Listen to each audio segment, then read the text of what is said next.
কেমন আছো তুমি? আমি একদম মাস্ত। কেন? সকাল থেকে কোনো কল নাই, মেসেজ নাই, সবকিছু ঠিক আছে তো? সাল বদলে গেছে, ক্যালেন্ডার বদলে গেছে, তো তো আমিও বদলে গেছি।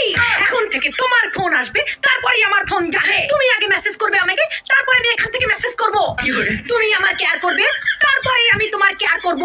তুমি আমাকে সময় দিবে, তাহলেই দেব তোমাকে আমার সময়। তো শোনো স্বামী জান, সম্পর্কে যেহেতু দুজনেই আছি, তাহলে দুজন কিন্তু সমান সমান কেয়ার করতে হবে, তাই না? ঠিক কিনা? এটা কি সব সময় পাগলের মতো আমি তোমাকে মেসেজ আর কল করব তোমার চিন্তায়, আর তোমার পক্ষ থেকে থাকবে শুধু নীরবতা? কেন? আর হ্যাঁ, নিজে থেকে আমি তোমাকে আর কখনো আই লাভ ইউ বলবো না।